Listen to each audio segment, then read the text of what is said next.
Muuqaalkan waa muuqaal muhiimadiisa leh waxaanu ku dul istaagi doonaa khaladka ugu weyn ay galaan dadku markay ganacsi bilaabayaan. Waa khaladaadka ugu waaweyn oo ay dadku sameeyaan markay ganacsi bilaabayaan ama ganacsigaba ku dhex jiraan. Waxaan rabnaa marka inaan qodobadaas aan dul istaagno. Waxaan rajayn doonaa inuu kan kuu noqon doono mistakeskan yani wax badan aad ka baran doontid, wax badan insha Allah aad ka faa'iidi doontid. Waxaan marka koowaad kaa codsanayaa inaad bogga kusoo biidhid oo follow ku dhufatid ama subscribe si ay dhiirigelin ugu noqoto dad badanna ay uga sii faa'iidaystaan insha Allah. Sidoo kale waxaan kaa codsanayaa haddaad horay sidaa u samaysay inaad like ku dhufatid muuqaalka waad mahadsantahay. Intaa kadib waxaanu imaan doonaa insha Allah khaladaadkan ugu waaweyn ee dadka ganacsigu markay bilaabayaan ay sameeyaan muxuu yahay.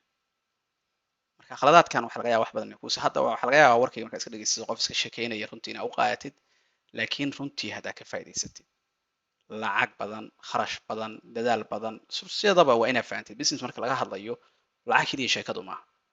Businessku wuxuu saameeyaa hadduu kaa xumaado dhaqaalihii waxaa laga yaabaa lacag meel ka soo qaadatay ama maalgelin soo qaadatay wixii ba inay la kacdo ama deyn qof ka soo qaadatay wixii ba inay la kacdo ama waxaa muddo dheer aruurinaysay inuu muddo wax yar gudaheed aad ku weydid.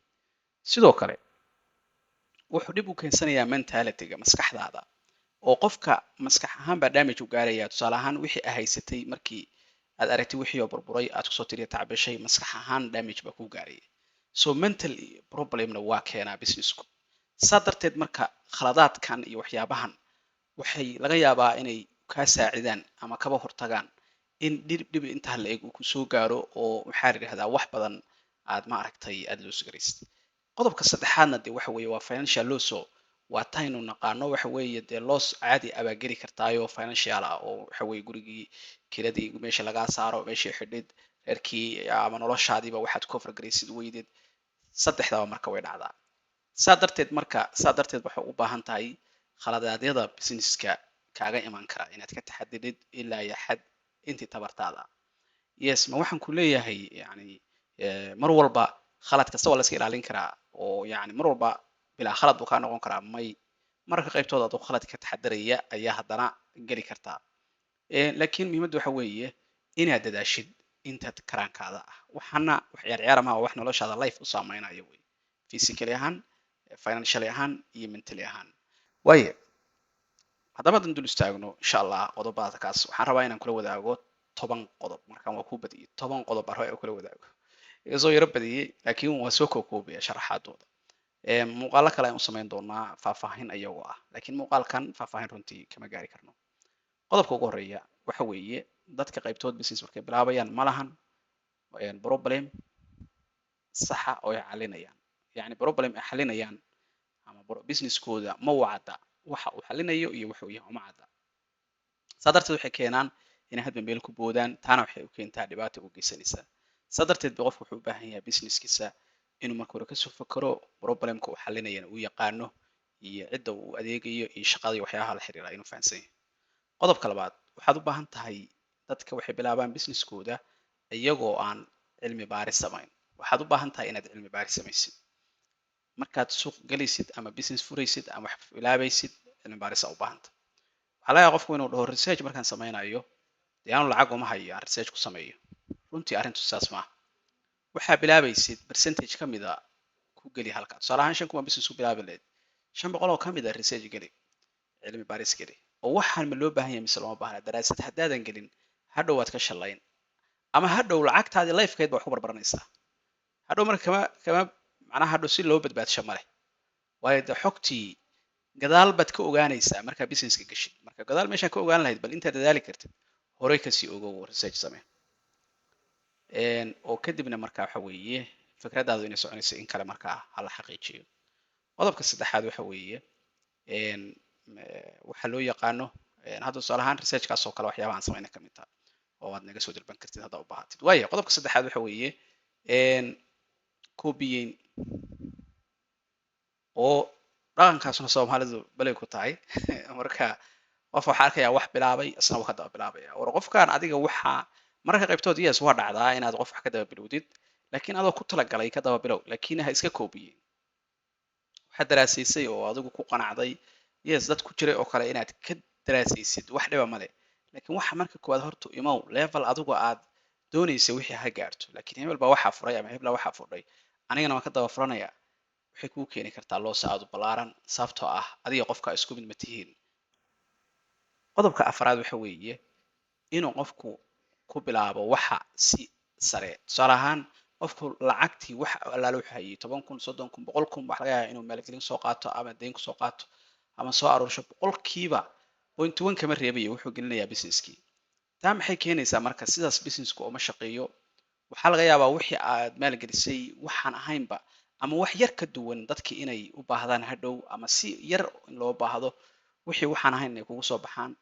Wixii sida aad moodayso inay noqon waayaan lacag kale ma haysatid wixiiba xaggaasaa gelisay.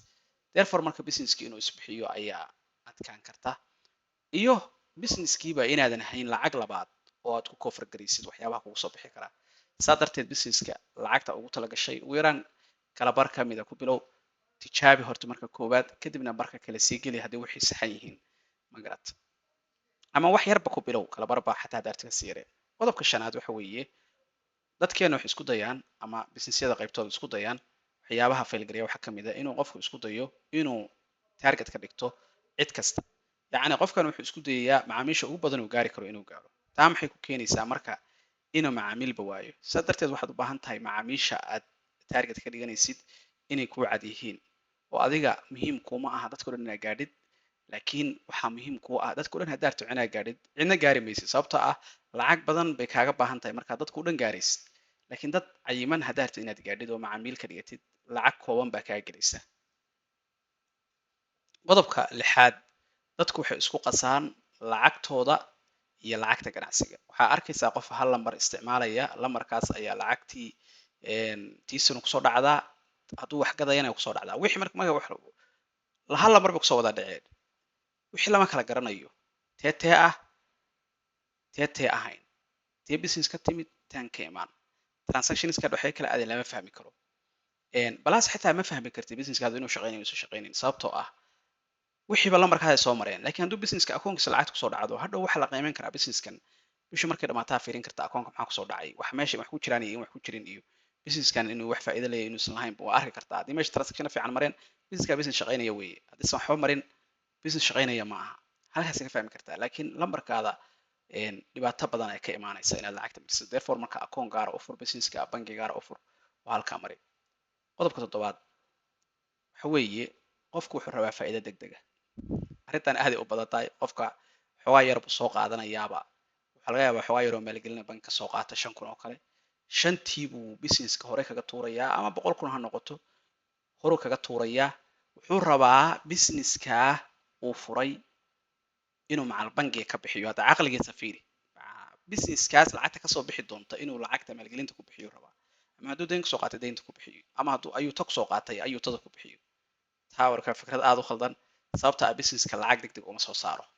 Waxaa laga yaabaa sanadka koowaad bayna 0.1 ba kuu soo saareen adigu ma isku jirtid sanadka labaad inuu xoogaa dhaqaaqo businessku wax dhib badan wey therefore marka wuxuu saa moodaysimaa marmar ilaahay kuu kala kiciyo waa dhacdaa oo lagugu soo jabo laakiin markaasta saa maaha. Saa darteed adiga worst case baa kaga xisaabtamaysaa xaaladda ugu xun. Qodobka xiga waxa weeye nidaam inuusan jirin nidaam iyo wax habraaca oo ganacsigaas lagu maamulo ama businesska looga shaqaysiiyo inaysanba jirinba. Qofkan haddaad dhahdo war aawe xagee wax kugu qoraayeen macaamiishii war aawe wixii deyma xagee kugu qoraa xisaabaadka xagee kugu kala jiraan war waxaan dalabka xagee kugu jiraa war wixii wax iska qiyaas wax ku wadaaba qofkan war waxaan maxaa kugu jira intan iyo intan xagee xisaabtan see soo kaa keentay maxaa kuu saaran costiga saxda ah see u xisaabis lafihii see u xisaabis waxba ma hayo wixiisa dhan waa indha ka cabir. Therefore marka nidaam dadka qaybtoodna book buu halkan ku qorayaa book kalena meel kale excel meel kale yaalla meel ma laha nidaam. Therefore waxay u baahan tahay hal nidaam oo systemkaada businesskaada dhan aad uga shaqaysid.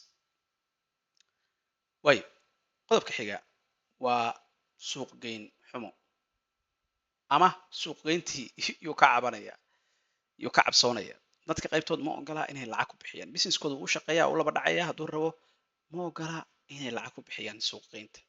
Taa maxay keene businesska ugu dambeyn in hawada laga saaro ama fursaddii ay haystaan ay istaagto ilan weligaa meeshii kuma istaagnaanaysay waxaa la rabaa lacagta businesskaas oo gasha inaa qayb ka mid ah aad suuq geyn gelisid laakiin haddaad diidid suuq geynta hadhow waa lagaa tegayaa marka dambe ama wixii wax weyn noqon maayaan labada qodob waa dhacdaa.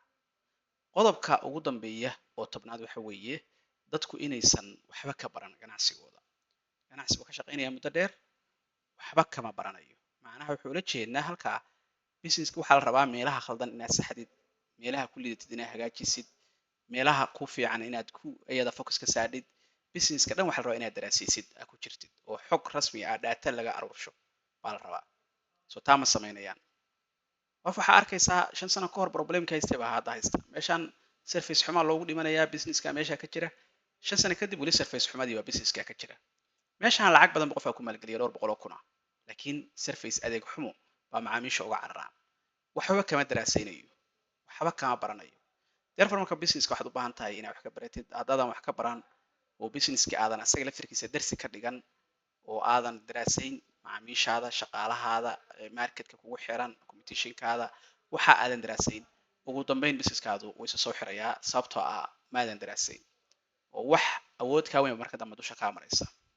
Therefore marka businesskaadu inuu successful noqdo 10 qodob oo khaladaadka ah waxaan isleeyahay waa 10 qodob oo aad haddaad qayb ka mid ah aad samayn jirtay aad iska dayi kartid, qayb ka mid ah wax ka baran kartid, adiguna maybe aad next time oo aad business ka shaqaynaysid ama hadda aad ka shaqaysaa ama mid furaysid in ay wax kuu tari karto baan isleeyahay oo aad iska ilaalin kartid. Waxaan rajaynayaa muuqaalkan informative ku ahaa. Assalaamu calaykum.